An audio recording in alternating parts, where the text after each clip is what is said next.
Hi, smart വർക്സിന്റെ Q3 result വന്നിട്ടുണ്ട്. അതിനെപ്പറ്റിയാണ് സംസാരിക്കാൻ പോകുന്നത്. നമ്മൾ ഓൾറെഡി ഈ കമ്പനിയുടെ ബിസിനസ് അനാലിസിസും കാര്യങ്ങളും എല്ലാം കഴിഞ്ഞ ഡിസംബറിൽ, അതായത് 2-3 ആഴ്ച മുമ്പ് നമ്മൾ ചെയ്തിട്ടുണ്ട്. കംപ്ലീറ്റ് അവരുടെ ബിസിനസ് എന്താണെന്നുള്ള കാര്യം, അവരുടെ റവന്യൂ വരുന്നത് എങ്ങനെയാണെന്നുള്ള കാര്യം, എക്സ്പാൻഷൻ പ്ലാൻസിന്റെ കാര്യം, ഗ്രോത്തിന്റെ കാര്യം, അങ്ങനത്തെ എല്ലാ കാര്യങ്ങളും നമ്മൾ അവിടെ ഡിസ്കസ് ചെയ്തിട്ടുണ്ട്. സോ ഈ കമ്പനിയെ പറ്റി ധാരണയില്ലാത്ത ആൾക്കാർ ആദ്യം ആ ഒരു വീഡിയോ കാണുന്നത് നല്ലതായിരിക്കും. അതിനുശേഷം ഈ വീഡിയോ കണ്ടു കഴിഞ്ഞാൽ നമ്മൾ എങ്ങനെയാണ് കമ്പനിയെ ട്രാക്ക് ചെയ്യേണ്ടതെന്നും കഴിഞ്ഞ ക്വാർട്ടറിൽ ഈ ക്വാർട്ടറിലേക്ക് വരുമ്പോൾ ഡിഫറൻസ് എന്താണെന്നുള്ള കാര്യങ്ങളും ആക്റ്റീവായിട്ട് ട്രാക്ക് ചെയ്യുമ്പോൾ നമുക്ക് എന്തൊക്കെ കാര്യങ്ങൾ അണ്ടർസ്റ്റാൻഡ് ചെയ്യാൻ പറ്റും എന്നുള്ള കാര്യങ്ങളെല്ലാം ആ ഒരു രീതിയിൽ ഈ രണ്ട് വീഡിയോസും കണ്ടു കഴിഞ്ഞാൽ നിങ്ങൾക്ക് വ്യക്തമായിട്ട് മനസ്സിലാവും. നമ്മൾ Q3 റിസൾട്ടിലോട്ട് വരുന്നതിന് മുമ്പായിട്ട് ഇവർ ഏത് സെക്ടറിലാണ്, അതായത് ഇവർ കോ വർക്കിംഗ് സ്പേസിൽ അതല്ലെങ്കിൽ ഫ്ലെക്സിബിൾ വർക്കിംഗ് സ്പേസ് പ്രൊവൈഡ് ചെയ്യുന്ന ഒരു കമ്പനിയാണ്. ഇവിടെ നോക്കി നമുക്ക് EFC ഉണ്ട്, അതുപോലെ ഓഫീസ് ഉണ്ട്, സ്മാർട്ട് വർക്ക്സ് ഉണ്ട്, അങ്ങനെ കുറച്ച് കമ്പനികളുണ്ട്. അപ്പോൾ ഈ കമ്പനികളിലെല്ലാം നല്ല ഗ്രോത്ത് കാണിക്കുന്നുണ്ട്. ഈ ഒരു സെക്ടറിൽ തന്നെ വരുന്ന കുറച്ച് വർഷങ്ങളിൽ നല്ല രീതിയിൽ ഗ്രോത്ത് എക്സ്പെക്ട് ചെയ്യുന്നുണ്ട്. കാരണം ഓൾറെഡി നോർമൽ ആയിട്ടുള്ള പണ്ട് ലീസ് ചെയ്തുകൊണ്ടിരുന്നിടത്തുനിന്ന് ഇപ്പോൾ ഈ ഫ്ലെക്സിബിൾ ആയിട്ടുള്ള വർക്ക് സ്പേസിലേക്ക് കമ്പനികളെല്ലാം മാറുന്നുണ്ട്. അതുകൊണ്ട് തന്നെ ഈ കമ്പനികൾക്കെല്ലാം നല്ല ഗ്രോത്ത് കുറച്ച് വരുന്ന വർഷങ്ങളിൽ എക്സ്പെക്ട് ചെയ്യുന്നത് ഇപ്പോൾ ഓൾറെഡി നമുക്ക് കാണാനും പറ്റും. റിസൾട്ടുകൾ നോക്കിയാൽ പോലും സ്മാർട്ട് വർക്ക്സ് ആണെങ്കിലും ആ ഒരു രീതിയിൽ തന്നെ ഈ ഒരു സെക്ടറിലെ ഏറ്റവും വലിയ പ്ലെയർ ആണ്. അതായത് ആ സെക്ടറിലെ മൊത്തത്തിലുള്ള അവരുടെ ഒരു സൈസ് നോക്കിയാലും, അതേപോലെ അവരുടെ സീറ്റിംഗ് കപ്പാസിറ്റി നോക്കിയാലും, ക്ലയൻസിനെ നോക്കിയാലും ഒക്കെ നമുക്കത് കൃത്യമായിട്ട് മനസ്സിലാവും. കമ്പനിയുടെ മെയിൻ ബിസിനസ് എന്ന് പറഞ്ഞാൽ ഇവർ മറ്റുള്ള കമ്പനികൾക്ക് വർക്ക് ചെയ്യേണ്ട അവരുടെ ഓഫീസ് സ്പേസ് റെഡിയാക്കി കൊടുക്കും. ആ ഓഫീസ് സ്പേസ് ഇപ്പോൾ സ്ഥലം ലീസിന് എടുത്തിട്ട് അവിടെ ബിൽഡിംഗ് റെഡിയാക്കി ആ ബിൽഡിങ്ങിന്റെ ഇന്റീരിയറും കാര്യങ്ങളൊക്കെ ചെയ്ത് അതിനുശേഷം ഇവർ ഫ്ലെക്സിബിൾ വർക്ക് സ്പേസ് എന്ന് പറയും. അതായത് അവിടുത്തെ എല്ലാ കാര്യങ്ങളും ഇവർ ഡീൽ ചെയ്യും. അവിടെ ഇന്റർനെറ്റ് വേണമെന്നുണ്ടെങ്കിലോ ഇലക്ട്രിസിറ്റി വേണമെന്നുണ്ടെങ്കിലോ ഇന്റീരിയർ ചെയ്യുന്ന കാര്യത്തിനകത്താണല്ലോ സീറ്റിങ്ങോ അങ്ങനത്തെ എല്ലാ കാര്യങ്ങളും, പാർക്കിംഗ് സ്പേസ്, സെക്യൂരിറ്റി, അങ്ങനെ എല്ലാ കാര്യങ്ങളും ഇവർ പ്രൊവൈഡ് ചെയ്യും. അപ്പോൾ അതുകൊണ്ട് തന്നെ ഒരു കമ്പനികൾക്ക് ഇവിടെ വന്നു കഴിഞ്ഞാൽ, ഇപ്പോൾ ഇന്റർനാഷണൽ ആയിട്ടുള്ള കമ്പനികളാണെന്നുണ്ടെങ്കിൽ അവർക്ക് ഇവിടെ വന്നൊരു ഓഫീസ് സെറ്റപ്പ് ചെയ്യാനായിട്ടുള്ള ആ ബുദ്ധിമുട്ടും ആ ഒരു സമയം സ്പെൻഡ് ചെയ്യേണ്ടി വരുന്നു. അങ്ങനത്തെ കാര്യങ്ങളെല്ലാം കുറയ്ക്കാനായിട്ട് പറ്റും. അപ്പോൾ ഇവരോട് അവർ അപ്രോച്ച് ചെയ്ത് കഴിഞ്ഞാൽ ഇവർ കൊട്ടേഷൻ കൊടുത്ത് അതിലേക്ക് ഇവർക്ക് ഓക്കെ ആണെന്നുണ്ടെങ്കിൽ വേറൊന്നും അവരറിയേണ്ട ആവശ്യമില്ല. അവർ ഡയറക്റ്റ് വന്നിട്ട് അവരുടെ എംപ്ലോയീസിന് വന്നിരുന്ന് വർക്ക് ചെയ്താൽ മാത്രം മതി. സോ അതുകൊണ്ട് തന്നെ ഈ ഒരു സ്പേസിന് വളരെ ഡിമാൻഡ് കൂടുതലാണ്. പിന്നെ അത് തന്നെയല്ല ഇവരുടെ എക്സിക്യൂഷൻസ് ഒക്കെ വളരെ ഫാസ്റ്റ് ആണ്. അതുകൊണ്ട് തന്നെ ഈ കമ്പനികൾക്ക് പുതിയൊരു സ്ഥലത്തേക്ക് എക്സ്പാൻഡ് ചെയ്യണമെന്നുണ്ടെങ്കിൽ വളരെ ഈസി ആയിട്ട് പെട്ടെന്ന് എക്സ്പാൻഡ് ചെയ്യാനായിട്ടും പറ്റും. വേറെ ഈ പറഞ്ഞ ഓഫീസ് റണ്ണിങ്ങിന്റെ വേറെ ബുദ്ധിമുട്ടുകളൊന്നും അവർ അറിയേണ്ടത് വരത്തില്ല. അതുകൊണ്ട് തന്നെ ഈ കമ്പനികൾക്കൊക്കെ ഇനി വളരെ നല്ല പൊട്ടൻഷ്യൽ ഉള്ള കമ്പനികളാണ്. അപ്പൊ അങ്ങനെ നോക്കുമ്പോൾ ഈ കമ്പനിയിൽ എവിടെ നിന്നൊക്കെയാണ് ഗ്രോത്ത് വരിക എന്ന് നമ്മൾ നോക്കിയാൽ, ഒന്നെങ്കിൽ ഇവർക്ക് വോളിയം ഗ്രോത്ത്, അതല്ലെങ്കിൽ വാല്യൂ ഗ്രോത്ത്. ഈ രണ്ട് ഗ്രോത്തുമാണ് ഇവർക്ക് മെയിൻ ആയിട്ട് വരുന്നത്. വോളിയം ഗ്രോത്ത് എന്ന് പറഞ്ഞാൽ ഇവരുടെ മൊത്തത്തിലുള്ള ഏരിയ, ഇവർക്ക് എന്തുമാത്രം ഏരിയ ഉണ്ടെന്നുള്ള കാര്യം, ആ ഏരിയയുടെ സൈസ് കൂട്ടണം. അതിന്റെ കൂട്ടത്തിൽ അതിനകത്തുള്ള സീറ്റിംഗ് കപ്പാസിറ്റി കൂട്ടണം. എത്ര സീറ്റ് അവർക്ക് അവിടെ ബിൽഡ് ചെയ്യാൻ പറ്റുന്നു എന്നനുസരിച്ചിരിക്കും അതിലേക്ക് വരുന്ന ക്ലയൻസിന്റെ എണ്ണം. അപ്പോൾ ആ രീതിയിൽ അവരുടെ സൈസ് കൂട്ടുക, അതിലൂടെ സീറ്റ് കൂട്ടുക. അതാണ് ഒരു ക്രൈറ്റീരിയ. രണ്ടാമത്തെ ക്രൈറ്റീരിയ എന്ന് പറഞ്ഞാൽ ഈ ഓരോ സീറ്റിനും മേടിക്കുന്ന പ്രൈസ്. ഇവർ എത്ര രൂപയ്ക്കാണ് ഇവർ ലീസിന് എടുക്കുന്നത്, അതിനുശേഷം ഇപ്പോൾ ഇവരുടെ സ്വന്തം സ്പേസിലായിരിക്കത്തില്ല ഭൂരിഭാഗം വർക്ക് ചെയ്യുന്നത്. ഇവരുടെ മജോറിറ്റി നോക്കിയാലും ലീസിനെടുത്ത പ്രോപ്പർട്ടീസ് ആയിരിക്കും. അപ്പൊ അതുകൊണ്ട് തന്നെ ഈ ലാൻഡ് ലോഡിന് ഇവർ പേയ്മെന്റ് കൊടുക്കേണ്ടതായിട്ടുണ്ട്. സോ അതിനുശേഷം ഇവരുടെ ക്ലയൻസിൽ നിന്ന് റെന്റ് കിട്ടുകയും ചെയ്യും. അപ്പൊ ഈ പെർ സീറ്റിനുള്ള റെന്റ് എത്രയാണെന്നുള്ളതാണ് നമുക്കറിയണം. അതിനകത്ത് എന്തെങ്കിലും ചേഞ്ചസ് വരുന്നുണ്ടെന്നുള്ള കാര്യവും നമുക്കറിയണം. അപ്പൊ ഈ വോളിയത്തിലും ഗ്രോത്ത് വരണം, വാല്യൂവിലും ഗ്രോത്ത് വരണം. ഈ കമ്പനിയുടെ ഗൈഡൻസ് ഇപ്പൊ നമ്മൾ കഴിഞ്ഞ തവണ ബിസിനസ് അനാലിസിസ് ചെയ്തപ്പോഴും പറഞ്ഞിരുന്നു, മാനേജ്മെന്റ് ഗൈഡ് ചെയ്തിരിക്കുന്ന 30%, 25 to 30% ഗ്രോത്ത് ആണ്. അതിന് മുകളിൽ പെർഫോം ചെയ്യുന്നതാണ് മാനേജ്മെന്റ് എപ്പോഴും പറഞ്ഞുകൊണ്ടിരിക്കുന്നത്. അതിൽ തന്നെ അവർ കൃത്യമായിട്ട് പറയുന്നുണ്ട്, ഓരോ ക്വാർട്ടറിലും ഇവരുടെ ടോട്ടൽ ഏരിയ എന്ന് പറയുന്നത് 25 ലക്ഷം തൊട്ട് 30 ലക്ഷം വരെ സ്ക്വയർ ഫീറ്റ് ഇവർ കൂട്ടുവന്നു. കമ്പനിക്ക് ഇപ്പം ഓൾറെഡി ഉള്ള സ്ക്വയർ ഫീറ്റ് നോക്കിയാൽ ഏകദേശം 1,53,00,000 സ്ക്വയർ ഫീറ്റ് ആണ് കമ്പനിക്ക് മൊത്തം ഉള്ളത്. കഴിഞ്ഞ തവണ നമ്മൾ ബിസിനസ് അനാലിസിസ് ചെയ്ത സമയത്ത് അപ്പോൾ 1,40,00,000 ആയിരുന്നു കമ്പനിക്ക് ഉണ്ടായിരുന്നത്. ആ 1,40,00,000 നിന്ന് ഇപ്പം നോക്കി കഴിഞ്ഞാൽ ഈ Q3 സമയമായപ്പോൾ തന്നെ 1,53,00,000 ആയി.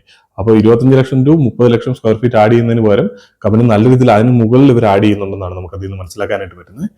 പിന്നെ നോക്കിയാൽ ഇവരുടെ സീറ്റിംഗ് നോക്കിയാൽ നമ്മൾ അന്ന് വീഡിയോ ചെയ്ത സമയത്ത് ഏകദേശം 3,22,000 സീറ്റാണ് ഇവർക്ക് മൊത്തം ഉണ്ടായിരുന്നത്. അത് ഓൾറെഡി റൺ ചെയ്യുന്ന കണ്ടീഷനുള്ളതുകൊണ്ട് ഇവർ ഓൾറെഡി ഫിറ്റ് ഔട്ട് നടത്തിക്കൊണ്ടിരിക്കുന്നുണ്ട്. അതേപോലെ എഗ്രിമെന്റ് ആയ സീറ്റുകളുണ്ട്. അതെല്ലാം കൂടെ കൂട്ടി മൊത്തം ഇവർക്കുണ്ടായിരുന്ന സീറ്റ് 3,22,000 ആയിരുന്നു. അത് ഈ ക്വാർട്ടർ ആയപ്പോഴത്തേക്ക് 3,55,000 ആയിട്ട് കൂടിയിട്ടുണ്ട്. സോ അതിലും നല്ല രീതിയിൽ ഗ്രോത്ത് വരുന്നത്. നമ്മൾ വീഡിയോ ചെയ്ത സമയത്ത് നിങ്ങൾ നോക്കിയാൽ 10%, ക്വാർട്ടർ ഓൺ ക്വാർട്ടർ മൊത്തത്തിൽ നോക്കി കഴിഞ്ഞാൽ ഏകദേശം 20% അടുത്ത് ഗ്രോത്ത് അവിടെ വന്നിട്ടുണ്ട് സീറ്റിന്റെ കാര്യത്തിലാണെങ്കിൽ പോലും. സോ അതിപ്പോൾ ഇവരുടെ വർക്കിംഗ് ആയിട്ടുള്ള ഇപ്പോൾ കറന്റ് വർക്കിംഗ് ആയിട്ടുള്ള സീറ്റുകൾ എണ്ണം എന്ന് പറഞ്ഞാൽ പോലും ഏകദേശം 2,10,000 മുകളിലുണ്ട് ഇപ്പോൾ കറക്റ്റ് ആയിട്ട് റൺ ചെയ്തുകൊണ്ടിരിക്കുന്ന സീറ്റുകൾ. ഇനി ഈ വരുന്ന Q4 അവർ ഏകദേശം 23,000 സീറ്റുകളോട് ഓപ്പറേഷണൽ ആവുമെന്നാണ് പറയുന്നത്. അപ്പോൾ ഈ സീറ്റുകളെല്ലാം മെച്യൂർ ആവാനായിട്ട് ഏകദേശം 12 to 14 മാസം എടുക്കും. അപ്പൊ അടുത്ത 2027 ഫിനാൻഷ്യൽ ഇയറിലേക്ക് ഓൾറെഡി ഉള്ള ഇവരുടെ റവന്യൂവിന്റെ വിസിബിലിറ്റി എല്ലാം ഇവർക്ക് ആയി കഴിഞ്ഞു. അതേപോലെ ഇവർ പുതിയതായിട്ട് എടുക്കുന്ന ബിൽഡിങ്ങിന്റെ മാനേജ്മെന്റ് പറഞ്ഞ കാര്യങ്ങളാണ് ഇതൊക്കെ. ഇവർ ബിൽഡിങ്ങുകൾ അക്വയർ ചെയ്യണമല്ലോ ഇവർക്ക് എക്സ്പാൻഡ് ചെയ്യണമെങ്കിൽ. അത് 2027 അത് ഓൾറെഡി Q2 സമയത്ത് തന്നെ നമ്മൾ പറഞ്ഞിരുന്നു. അവർക്ക് ഓൾറെഡി അതിനുള്ള എഗ്രിമെന്റുകളും കാര്യങ്ങളും എല്ലാം കംപ്ലീറ്റ് ആയി 2027 എക്സ്പാൻഷന് വേണ്ടി. 2028 ഇപ്പം അവർ പുതിയതായിട്ട് മാനേജ്മെന്റ് പറഞ്ഞു വെച്ചിട്ട് ഏകദേശം 85% 2028 ഫിനാൻഷ്യൽ ഇയറിൽ ഗ്രോ ചെയ്യേണ്ടതിന്റെ അവർ ഓൾറെഡി അവർക്ക് അതിന്റെ എഗ്രിമെന്റ് കാര്യങ്ങളൊക്കെ ആയി എന്നുള്ള കാര്യമാണ് ഇപ്പോൾ പറഞ്ഞിരിക്കുന്നത്. അപ്പോൾ അടുത്ത 2 വർഷത്തിനുള്ള ഗ്രോത്തിന്റെ എല്ലാ കാര്യങ്ങളും അവർ ഓൾറെഡി ഇപ്പോൾ ചെയ്ത് കഴിഞ്ഞിട്ടുണ്ട്. അതേപോലെ ഇപ്പോൾ അവരുടെ സീറ്റിന്റെ വിസിബിലിറ്റി ഒക്കെ കണ്ടാൽ നമുക്ക് മനസ്സിലാവും. ഏകദേശം 4700 കോടി റവന്യൂനുള്ള പൊട്ടൻഷ്യൽ ഇപ്പോൾ ഓൾറെഡി അവർക്ക് എഗ്രിമെന്റ് ആയിട്ടുണ്ട്, റവന്യൂന്റെ പൊട്ടൻഷ്യൽ എന്ന് പറയുന്നത്. അപ്പോൾ അത് തന്നെ നോക്കുമ്പോൾ നമുക്കറിയാം നല്ല ഹൈ ഗ്രോത്ത് എന്തായാലും ഇവർക്ക് വരാൻ സാധ്യതയുള്ള ഒരു കമ്പനിയാണ് ഈ കാണുന്നത്. ഇനി നമ്മൾ നേരെ ഇവരുടെ ഫിഗേഴ്സിലേക്ക് വന്നു കഴിഞ്ഞാൽ ഇവരുടെ റവന്യൂവിൽ ഏകദേശം 34% ആണ് ഗ്രോത്ത് വന്നിരിക്കുന്നത്. 472 കോടിയാണ് ഇപ്പോഴത്തെ റവന്യൂ എന്ന് പറയുന്നത്. Q3 റവന്യൂ എന്ന് പറയുന്നത് 34% കൂടി. മാനേജ്മെന്റ് ഗൈഡൻസ് ഞാൻ പറഞ്ഞില്ല, 25-30% ഗൈഡൻസ് ആണ് മാനേജ്മെന്റ് തന്നിരുന്നത്. 34% ഈ ക്വാർട്ടറിൽ അവർ ഗ്രോ ചെയ്തിട്ടുണ്ട്. കഴിഞ്ഞ 2 ക്വാർട്ടറിലും 20% മുകളിൽ മാത്രമായിരുന്നു ഗ്രോത്ത് ഉണ്ടായിരുന്നത്. അപ്പോൾ ഇപ്പോൾ ഈ ക്വാർട്ടറിൽ 34% വന്നിട്ടുണ്ട്. അതേപോലെ തന്നെ അവരുടെ എബിറ്റ നോക്കിയാൽ ഇപ്പോൾ ഏകദേശം 85 കോടിയുണ്ട് എബിറ്റ എന്ന് പറയുന്നത്. അതിലും ഏകദേശം 86% ഗ്രോത്ത് ഈ ഒരു ക്വാർട്ടറിൽ വന്നിട്ടുണ്ട്. അതേപോലെ കമ്പനിയിലെ ഏറ്റവും ഇമ്പോർട്ടൻ്റ് ആയിട്ടുള്ള കാര്യം എന്താണെന്ന് വെച്ചാൽ കമ്പനി കഴിഞ്ഞ ഫിനാൻഷ്യൽ ഇയർ വരെ നോക്കിയാൽ ലോസിലുണ്ടായിരുന്ന കമ്പനി ഇപ്പോഴും നോക്കിയാൽ ലോസിലാണ്. പക്ഷേ കമ്പനിയുടെ ആദ്യമായിട്ടൊരു ക്വാർട്ടർ പാർട്ട് പോസിറ്റീവ്, അതായത് കമ്പനിയുടെ പ്രോഫിറ്റ് ആദ്യമായിട്ടൊരു ക്വാർട്ടറിൽ പോസിറ്റീവ് ആയിട്ടുണ്ട്. ഇപ്പം നമ്മൾ ഈ കമ്പനി ശരിക്കും ലോസിൽ നിന്ന് പ്രോഫിറ്റിലേക്ക് ചേഞ്ച് ചെയ്തുകൊണ്ടിരിക്കുന്ന ഒരു കമ്പനിയാണ്. കാരണം അവരുടെ എക്സ്പാൻഷൻ ഓൾറെഡി അവർ ചെയ്തുകൊണ്ടിരിക്കുന്നുണ്ട്. അതിൻ്റെതായിട്ടുള്ള രീതിയിലുള്ള റിസൾട്ടുകൾ എപ്പോഴാണ് വന്നു തുടങ്ങുന്നത്. കാരണം ഇനി വരുന്ന ക്വാർട്ടറുകളിൽ കമ്പനിയിൽ ഹൈ പേസിൽ ഓപ്പറേറ്റിംഗ് ലിവറേജ് കിട്ടാനുള്ള സാധ്യത വളരെ കൂടുതലാണ്. നമ്മൾ ഡീറ്റെയിൽ ആയിട്ട് സംസാരിക്കുമ്പോൾ നിങ്ങൾക്ക് മനസ്സിലാവും.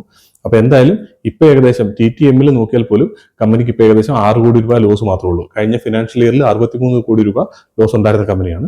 ഒരുപക്ഷെ Q4 മാനേജ്മെന്റ് അതിനെപ്പറ്റി കൃത്യമായിട്ട് പറഞ്ഞിട്ടില്ല എങ്കിൽ പോലും ഒരുപക്ഷെ Q4 കമ്പനി വീണ്ടും പാർട്ടി പോസിറ്റീവ് ആവുകയും ടോട്ടലി ഫിനാൻഷ്യൽ ഇയർ മൊത്തത്തിൽ പോസിറ്റീവ് ആവാനുള്ള സാധ്യത വളരെ കൂടുതലാണ്.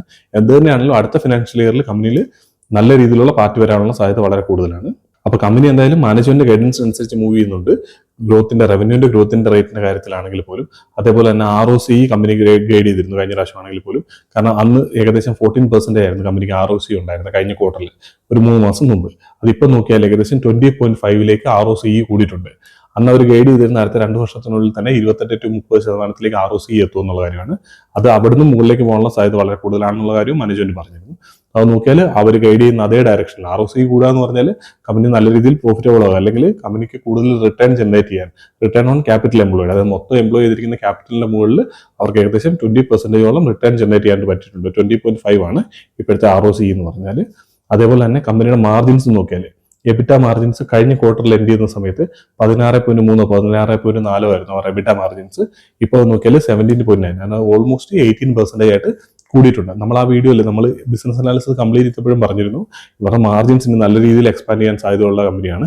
കാരണം എന്താ വെച്ചാൽ കമ്പനി ഓൾറെഡി ഡെപ്റ്റ് കുറച്ചുകൊണ്ടിരിക്കുകയാണ്. ഇപ്പോൾ കമ്പനി നെറ്റ് ഡെപ്റ്റ് നെഗറ്റീവാണ് കമ്പനിക്കുള്ളത്. അതുകൊണ്ട് തന്നെ ഡെപ്റ്റ് നല്ല രീതിയിൽ കുറയുന്നുണ്ട്.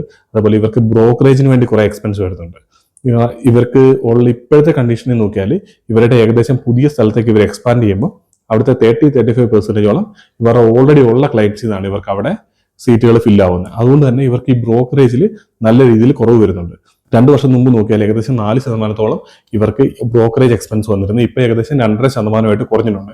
ക്വാർട്ടർ ഓൺ ക്വാർട്ടർ സീക്വൻഷ്യൽ ആയിട്ട് നോക്കിയാൽ നല്ല രീതിയിൽ അത് കുറയുന്നതായിട്ട് നമുക്ക് കാണാനായിട്ട് വരും. അത് ഇവരുടെ ഓപ്പറേറ്റിംഗ് ലിവറേജിനെ ഇംപ്രൂവ് ചെയ്യാൻ പറ്റുന്ന കാര്യങ്ങളാണ്. അതുപോലെ തന്നെ കമ്പനി ഇപ്പോൾ fit out as A service എന്ന് പറയുന്ന കാര്യം, അതായത് ഇന്റീരിയർ ഫിറ്റ് ഔട്ടും കാര്യങ്ങളൊക്കെ ചെയ്യുന്നുണ്ട്. അത് ഈ ഒരു ഫിനാൻഷ്യൽ ഇയറിലാണ് അവർ സ്റ്റാർട്ട് ചെയ്തത്. അതിൽ നിന്ന് നല്ല രീതിയിൽ റവന്യൂ വരുന്നുണ്ട്. അത് ഡയറക്റ്റ് ആയിട്ട്, അതായത് ഇപ്പോൾ അതിന് വേണ്ടിയിട്ട് ഇവർക്ക് എക്സ്ട്രാ ഒന്നും എക്സ്പെൻസ് കൂടുതലൊന്നും വരുന്നില്ല. സോ അതിൽ തന്നെ അത് ഡയറക്റ്റ് ആയിട്ട് ഇവരുടെ എബിറ്റയിലേക്ക് ഇംപ്രൂവ് ചെയ്യാനായിട്ട് ഹെൽപ്പ് ചെയ്യുന്ന ഒരു കാര്യമാണ്. പിന്നെ അതേപോലെ തന്നെ വാല്യൂ ആഡഡ് സർവീസസ് ഇവർ പ്രൊവൈഡ് ചെയ്യുന്നുണ്ട്. നേരത്തെ പറഞ്ഞ പോലെ ഇവർ സെക്യൂരിറ്റീസിന് പ്രൊവൈഡ് ചെയ്യും, അല്ലെങ്കിൽ കാർ പാർക്കിംഗ് ഫെസിലിറ്റി പ്രൊവൈഡ് ചെയ്യും, ഇന്റർനെറ്റിന്റെ കാര്യങ്ങൾ ഓഫീസിലെ. സോ ഇതെല്ലാം എക്സ്ട്രാ ആയിട്ട് ഇവർക്ക് ഇനി എക്സ്പെൻസ് വരുന്ന ഒരു കാര്യമല്ല. അതിലൊക്കെ വരുന്ന റവന്യൂ എന്ന് പറഞ്ഞാൽ ഡയറക്റ്റ് ആയിട്ട് ഇവരുടെ എബിറ്റനെ ഇംപ്രൂവ് ചെയ്ത് പാർട്ടിനെ ഇംപ്രൂവ് ചെയ്യിക്കാൻ പറ്റുന്ന ഒരു കാര്യമാണ്. അപ്പോൾ അതുകൊണ്ട് തന്നെ ഇത് കൂടുന്നതിനനുസരിച്ച്, അല്ലെങ്കിൽ ഇവരുടെ ഒക്യുപ്പൻസി നോക്കിയാൽ ഇപ്പോൾ ഏകദേശം 84% അവരുടെ ഒക്യുപ്പൻസി എന്ന് പറയുന്നത്. കഴിഞ്ഞ ക്വാർട്ടറിൽ 81 ആയിരുന്നു. മാനേജ്മെന്റ് പറയുന്നത് ഇത് 90 മുകളിലേക്ക്, 90-93% ഇവരുടെ വിസിബിലിറ്റി ഉണ്ട്. ഓൾറെഡി ഇവർക്ക് കമ്പനിക്ക് 93% വിസിബിലിറ്റി ഉണ്ട്. കഴിഞ്ഞ പ്രാവശ്യം അത് 88% ആയിരുന്നു. അതായത് വരുന്ന കുറച്ച് ക്വാർട്ടറുകൾക്കുള്ളിൽ തന്നെ ഇവരുടെ ഓൾറെഡി ഉള്ള ഒക്യുപ്പൻസി റേറ്റ് എന്ന് പറയുന്നത് 93% കൂടും. അങ്ങനെ കൂടുന്ന സമയത്ത് എന്ത് പറ്റുമെന്ന് വെച്ചാൽ ഇവർക്ക് ഈ പറഞ്ഞിപ്പം ഇവർ ഓൾറെഡി ഉള്ള സ്ഥലത്ത് അവരുടെ എക്സ്പെൻസുകളെല്ലാം ഏകദേശം അതേപോലെ തന്നെ നിൽക്കും. കാരണം ഇനിയിപ്പം ഉള്ള സീറ്റുകളിൽ പുതിയതായിട്ട് കുറച്ചുകൂടെ ക്ലയൻസ് വരുന്നതിന് വേണ്ടി ഇവർക്ക് എക്സ്ട്രാ ആയിട്ട് വേറെ ഒന്നും റെന്റ് എക്സ്ട്രാ കൊടുക്കേണ്ടതായിട്ട് വരില്ല, അല്ലെങ്കിൽ സെക്യൂരിറ്റിക്ക് എക്സ്ട്രാ കൊടുക്കേണ്ടി വരില്ല, ഇന്റർനെറ്റിന് വേണ്ടി എക്സ്ട്രാ പേയ്മെന്റ് ചെയ്യേണ്ടി വരത്തില്ല. സോ ആ രീതിയിൽ ഇവർക്ക് എക്സ്പെൻസുകളൊന്നും അധികമായിട്ട് ആ രീതിയിൽ കൂടാൻ പോകുന്നില്ല. സെയിം ടൈമിൽ ഈ വരുന്ന റവന്യൂ എന്ന് പറഞ്ഞാൽ ഡയറക്റ്റ് ഇവരുടെ എബിറ്റയിലേക്ക് പോയി അതുപോലെ തന്നെ കമ്പനിക്ക് പ്രോഫിറ്റ് കൂടുതലായിട്ട്, അതായത് ഓപ്പറേറ്റിംഗ് ലിവറേജ് കമ്പനിക്ക് നല്ല രീതിയിൽ കിട്ടാൻ പോകുന്ന ഒരു സാധ്യത വളരെ കൂടുതലാണ്. അതുകൊണ്ട് തന്നെ മാർജിൻസ് എല്ലാം നല്ല രീതിയിൽ ഇമ്പ്രൂവ് ചെയ്യാനുള്ള സാധ്യത ഈ കമ്പനിയിൽ നല്ല രീതിയിൽ നിൽക്കുന്നുണ്ട്. ഇവർ അതിന്റെ കൂടെ തന്നെ കമ്പനി നല്ല രീതിയിൽ ഗ്രോത്തും പ്രൊവൈഡ് ചെയ്യുന്നുണ്ട്. 30% മാനേജ്മെന്റിന്റെ ഗൈഡൻസ് എന്ന് പറയുന്നത്. അപ്പൊ ഈ രീതിയിൽ കമ്പനി പെർഫോം ചെയ്ത് കഴിഞ്ഞാൽ നല്ല രീതിയിൽ റിട്ടേൺ ജനറേറ്റ് ചെയ്ത് തരാൻ സാധ്യതയുള്ള ഒരു കമ്പനിയാണ് സ്മാർട്ട് വർക്ക്സ് എന്ന് പറയുന്നത്. അതേപോലെ കഴിഞ്ഞ തവണ നമ്മൾ ഇവരുടെ റിസൾട്ട് സംസാരിച്ച സമയത്ത് നമ്മൾ പറഞ്ഞാണ് ഇവരുടെ റിട്ടൻഷൻ റേറ്റ് കുറച്ച് താഴെ പോയിരുന്നു. ഏകദേശം 74% കുറഞ്ഞിരുന്നു ഓൾറെഡി ഉള്ള ക്ലയൻസിനെ റിട്ടേൺ ചെയ്യുന്ന കാര്യത്തിൽ. അതെന്ന് പറഞ്ഞാൽ ഇവരുടെ മിക്കവാറും ടെനർ എന്ന് പറയുന്നത്, അതായത് ക്ലയൻസുമായിട്ടുള്ള ടെനർ ഏകദേശം 49 മാസമാണ് ഇവർക്കുള്ള ആവറേജ്. അപ്പോൾ നോക്കിയാൽ ഈ കോവിഡിന്റെ സമയത്ത് വന്ന ക്ലയൻസിന്റെ ഒക്കെ മിക്കവാറും ആൾക്കാരുടെയൊക്കെ ടെനർ എക്സ്പയർ ചെയ്യുന്ന ഒരു സമയമായിരുന്നു ആ പറഞ്ഞിരുന്ന സമയം കഴിഞ്ഞ ക്വാർട്ടറിൽ. അപ്പോൾ അവരെയൊക്കെ ഇവർ പുതിയതായിട്ട് വരുന്ന ഇപ്പോഴത്തെ റെന്റിലേക്ക് അവരെല്ലാം ഓക്കെ ആവേണ്ടതായിട്ടുണ്ട്. സോ അതുകൊണ്ട് തന്നെയാണ് ആ ഒരു ക്വാർട്ടറിൽ മാത്രം അത് കുറഞ്ഞു പോയത് ക്ലയന്റ് റിട്ടൻഷൻ റേറ്റ് എന്ന് പറയുന്നത്. ഇപ്പോൾ അത് തിരിച്ച് 93% എത്തിയിട്ടുണ്ട്. അതായത് ഓൾറെഡി ഉള്ള ക്ലയൻസിൽ 90% അവർക്ക് റിട്ടേൺ ചെയ്യാനായിട്ട് പറ്റുന്നുണ്ട്. അതുപോലെ തന്നെ ഇവർ ഈ ആൾക്കാർ പോകുന്ന അതേ സീറ്റുകളിൽ ഇപ്പോഴത്തെ പുതിയ റേറ്റിലാണ് ഇവർ പുതിയതായിട്ട് സീറ്റുകൾ പ്രൊവൈഡ് ചെയ്ത് കൊടുക്കുന്നത്. അതുകൊണ്ട് തന്നെ ഇവരുടെ ഈ പറഞ്ഞ പെർ സീറ്റിന്റെ റിട്ടേൺ എന്ന് പറയുന്നത് ഇൻക്രീസ് ചെയ്യുന്നുണ്ട്. നമ്മൾ കഴിഞ്ഞ ക്വാർട്ടറിൽ സംസാരിച്ചിരുന്നു, ഒരു വർഷം മുമ്പ് 160 രൂപയോളായിരുന്നു ഒരു സീറ്റിന് ഇവർ ആവറേജ് വരുന്ന ഇൻകം എന്ന് പറയുന്നത്. ഇപ്പൊ അത് 175 രൂപയായിട്ട് പെർ സ്ക്വയർ ഫീറ്റിന്റെ റേറ്റ് കൂടിയിട്ടുണ്ട്. ആ രീതിയിൽ നോക്കിയാൽ വാല്യൂ ഇൻക്രീസ് ചെയ്യുന്നുണ്ട്, അതായത് പ്രൈസ് ഇൻക്രീസ് ചെയ്യുന്നുണ്ട്. ആ രീതിയിലും കമ്പനിയിൽ ഗ്രോത്ത് വരുന്നുണ്ട്. അവിടെ പക്ഷേ എക്സ്പോണൻഷ്യൽ ആയിട്ടുള്ള ഹൈ രീതിയിൽ അവർക്ക് അങ്ങനെ റേറ്റ് കൂട്ടാനായിട്ട് പറ്റില്ല. പക്ഷെ എന്നാലും ഗ്രാജുവലായിട്ട് റെഗുലർ ആയിട്ട് അതിൽ പ്രൈസിൽ ഇൻക്രീസ് വരുന്നുണ്ട് കമ്പനിയിൽ. കമ്പനിയുടെ ഏറ്റവും പോസിറ്റീവ് ആയിട്ടുള്ള കാര്യം എന്ന് പറഞ്ഞാൽ കമ്പനിക്ക് ഓപ്പറേഷൻസിൽ നിന്ന് നല്ല രീതിയിൽ ക്യാഷ് ജനറേറ്റ് ചെയ്യാനായിട്ട് പറ്റുന്നുണ്ട്. ഈ ഒരു ക്വാർട്ടറിൽ നോക്കിയാൽ ഏകദേശം 472 കോടിയാണ് അവരുടെ റവന്യൂ. പക്ഷേ കമ്പനിയുടെ ക്യാഷ് ജനറേറ്റ് ചെയ്തിരിക്കുന്ന ഓപ്പറേഷൻസിൽ നിന്ന് ജനറേറ്റ് ചെയ്തിരിക്കുന്ന ഏകദേശം 101 കോടിയാണ്. അതായത് എബിറ്റ് തന്നെ 85% ഉള്ളൂ, 85 കോടിയുള്ളൂ സോറി. ആ 85 കോടി എബിറ്റ് ഉള്ളപ്പോൾ പോലും 100 കോടിയോളം ഉണ്ട് ഇവരുടെ ക്യാഷ് ജനറേറ്റ് ചെയ്തത്. അത് എബിറ്റയുടെ 1.2 ടൈംസ് ആണ് ക്യാഷ് ജനറേറ്റ് ചെയ്യുന്നത്. അപ്പോൾ എബിറ്റയ്ക്ക് മുകളിൽ ഇവർക്ക് ക്യാഷ്, അതായത് ഇവരുടെ എബിറ്റയുടെ മുകളിൽ ഇവർക്ക് നല്ല രീതിയിൽ ക്യാഷ് ജനറേറ്റ് ചെയ്യാൻ പറ്റുന്നുണ്ട്. എബിറ്റയ്ക്ക് കഴിഞ്ഞ് കൂടുതൽ ക്യാഷ് ജനറേറ്റ് ചെയ്യാനായിട്ട് പറ്റുന്നുണ്ട്. അതിന്റെ മീനിങ് എന്താണെന്ന് വെച്ചാൽ കമ്പനിക്ക് ഇപ്പോൾ എക്സ്പാൻഡ് ചെയ്യണം. ഞാൻ പറഞ്ഞില്ല, അവർ ഏകദേശം 25 ലക്ഷം തൊട്ട് 30 ലക്ഷം വരെ സ്ക്വയർ ഫീറ്റ് ആണ് ഓരോ വർഷം ആഡ് ചെയ്യാനായിട്ട് ഉദ്ദേശിക്കുന്നത്. അതിന് വേണ്ടിയിട്ട് അവർക്ക് ക്യാപെക്സ് വേണ്ടി വരുന്നത് ഏകദേശം 350 തൊട്ട് 400 കോടി രൂപയാണ്. അപ്പൊ അങ്ങനെ നോക്കിയാൽ അവർ ഈ ഒരു ക്വാർട്ടറിൽ തന്നെ ഇപ്പോൾ അവരുടെ ഓപ്പറേറ്റിംഗ് ക്യാഷ് ഫ്ലോ എന്ന് പറയുന്നത് ഏകദേശം 100 കോടി രൂപയാണ്. കമ്പനിക്ക് അവരുടെ ക്യാപെക്സ് സ്വന്തമായിട്ട് അവരുടെ സ്വന്തം ക്യാഷിൽ നിന്ന് തന്നെ എക്സ്പാൻഷൻ പ്ലാൻ ചെയ്യാൻ പറ്റും. ക്യാപെക്സിന് വേണ്ടിയിട്ട് പുറമെ കൂടുതൽ ഡെപ്റ്റ് എടുക്കേണ്ടതായിട്ട് വരില്ല. അപ്പൊ അതുകൊണ്ട് തന്നെ സെൽഫായിട്ട് തന്നെ ഇവർക്ക് ഇവരുടെ ഗ്രോത്തിനെ 25 to 30% ഗ്രോത്ത് സസ്റ്റെയിൻ ചെയ്യാനായിട്ട് പുറത്തുനിന്ന് ഫണ്ട് എടുക്കേണ്ട ആവശ്യമൊന്നും വരില്ല. അത് കമ്പനിയെ സംബന്ധിച്ചിടത്തോളം വളരെ പോസിറ്റീവ് ആയിട്ടുള്ള കാര്യമാണ്. കാരണം അതും ഇവരുടെ എബിറ്റേനെയും അല്ലെങ്കിൽ ഇവരുടെ മാർജിൻസിനെയും പാറ്റ് മാർജിൻസിനെയും ഒക്കെ ഇമ്പ്രൂവ് ചെയ്യുന്നതാണ്. കാരണം പുറത്തുനിന്ന് ലോൺ എടുക്കുക കാര്യങ്ങളൊന്നും വരില്ല. അപ്പൊ അതുകൊണ്ട് തന്നെ അത്ര എക്സ്പെൻസ് ഇവർ സ്പെൻഡ് ചെയ്യേണ്ടതായിട്ട് വരുന്ന ആ ഒരു ലോണിന്റെ റീപേയ്മെന്റും ഇൻട്രസ്റ്റും കാര്യങ്ങളൊന്നും സ്പെൻഡ് ചെയ്യേണ്ടതായിട്ട് വരില്ല. പിന്നെ അതുപോലെ തന്നെ ഫണ്ടിന് വേണ്ടി പുറത്തേക്കും പോകേണ്ടി വരുന്നില്ല. അപ്പൊ അതുകൊണ്ട് തന്നെ കമ്പനിയെ സംബന്ധിച്ചിടത്തോളം വളരെ പോസിറ്റീവ് ആയിട്ടുള്ള ഒരു കാര്യമാണ് ഓപ്പറേറ്റിംഗ് ക്യാഷ് ഫ്ലോ ഇങ്ങനെ പോസിറ്റീവ് ആവുക എന്നുള്ളത്. അത് കമ്പനിക്ക് വരുന്ന ഫ്യൂച്ചറിൽ നല്ല രീതിയിൽ ഗ്രോ ചെയ്യാനായിട്ട് ഹെൽപ്പ് ചെയ്യുന്ന ഒരു കാര്യം കൂടിയാണ്. പിന്നെ ഈ കമ്പനിയെ സംബന്ധിച്ചിടത്തോളം ഇവരുടെ ക്ലയൻസിനെ നോക്കിക്കഴിഞ്ഞാൽ പോലും ഇവർ വലിയ വലിയ ക്ലയൻസിനെയാണ് എടുക്കുന്നത്. ഇവരുടെ ബിൽഡിങ്ങുകളുടെ സൈസ് നോക്കിയാൽ പോലും ഏകദേശം 3 ലക്ഷം സ്ക്വയർ ഫീറ്റിന് മുകളിലുള്ള ബിൽഡിങ്ങുകളാണ് ഇവർക്ക്. ഏകദേശം 66% ബിൽഡിങ്ങുകൾ ഇവർ ഇനി ചെയ്യാനായിട്ട് പോകുന്ന ഇപ്പൊ ഇവർ എക്സ്പാൻഷൻ പ്ലാനിലുള്ള ബിൽഡിങ്ങുകളിൽ ഏകദേശം 83% ബിൽഡിങ്ങുകളും ഈ 3 ലക്ഷം സ്ക്വയർ ഫീറ്റിന് മുകളിലുള്ള ബിൽഡിങ്ങുകളാണ്.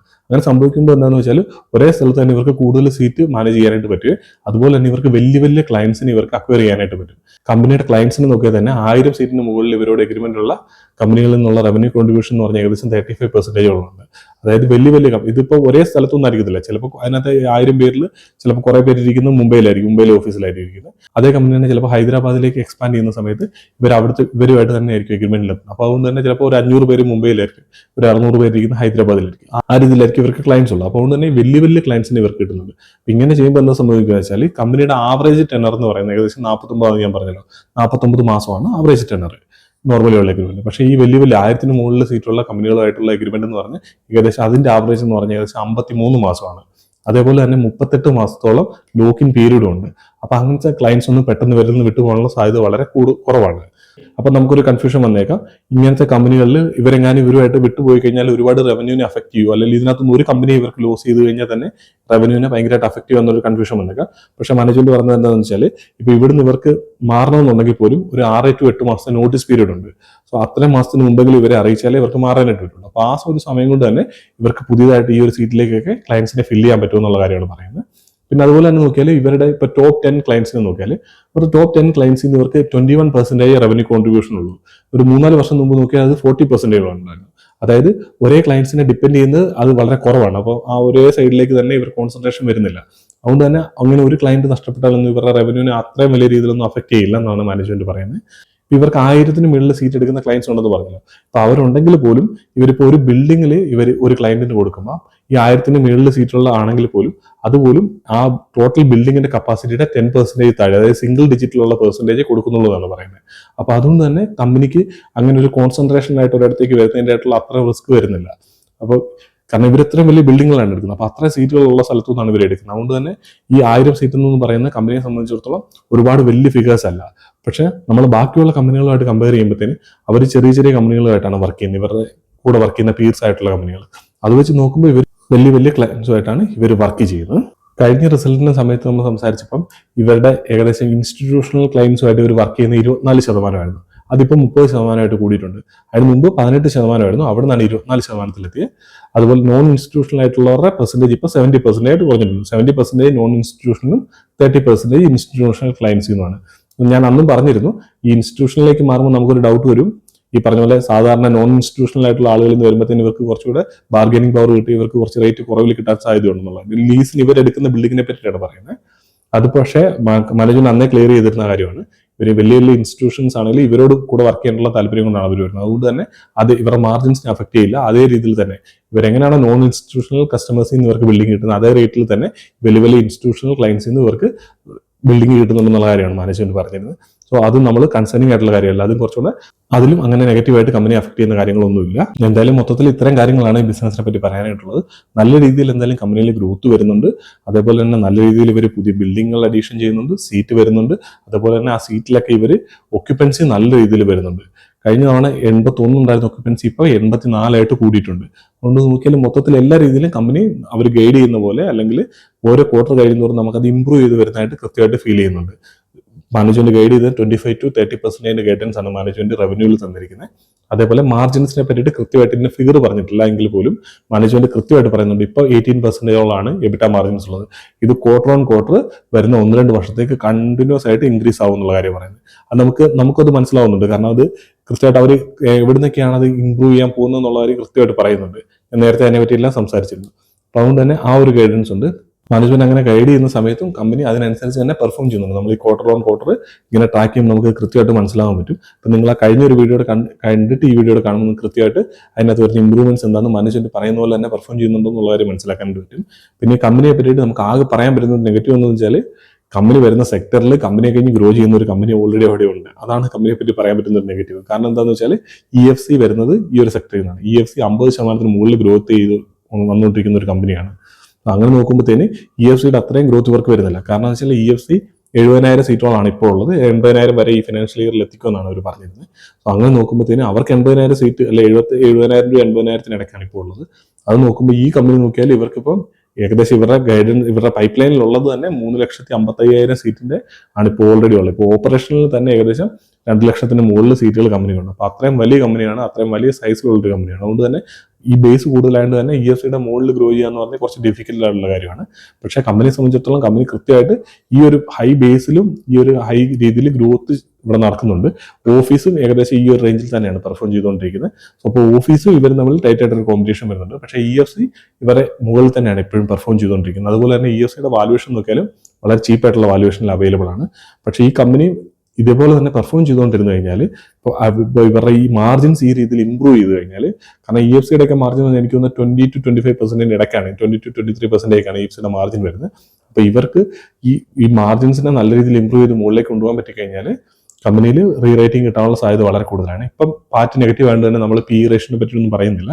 പക്ഷെ എന്നാൽ പോലും കഴിഞ്ഞ ഫിനാൻഷ്യൽ ഇയറിൽ 63 കോടി നെഗറ്റീവ് ആയിരുന്നു അവർക്ക് പ്രോഫിറ്റ് എന്ന് പറയുന്നത്. 63 കോടിയുടെ ലോസ് ആയിരുന്നു, 63-64 കോടിയായിരുന്നു തോന്നുന്നു.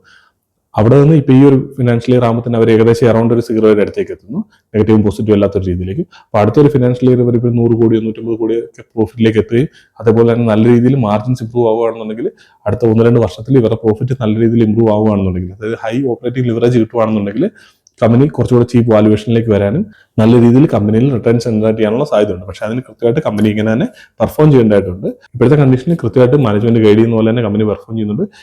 എനിക്ക് ഒറ്റ നോട്ടത്തിൽ നല്ലൊരു കമ്പനി ആയിട്ടാണ് ഫീൽ ചെയ്യുന്നത്. നിങ്ങൾ എന്തായാലും നന്നായിട്ട് സ്റ്റഡി ചെയ്തതിന് ശേഷം മാത്രം ഇൻവെസ്റ്റ് ചെയ്യുക. ഇതൊരു ബൈ അഡ്വൈസ് ആയിട്ടൊന്നും എടുക്കരുത്. പകരം നിങ്ങളിത് കമ്പനിയെ പഠിക്കാനായിട്ട് ഈ വീഡിയോസ് യൂസ് ചെയ്യുക. അതിനുശേഷം നന്നായിട്ട് സ്റ്റഡി ചെയ്തതിന് ശേഷം മാത്രം നിങ്ങളുടെ ഡിസിഷൻസ് എടുക്കുക. നമുക്ക് എന്തായാലും അടുത്തൊരു വീഡിയോയിൽ കാണാം.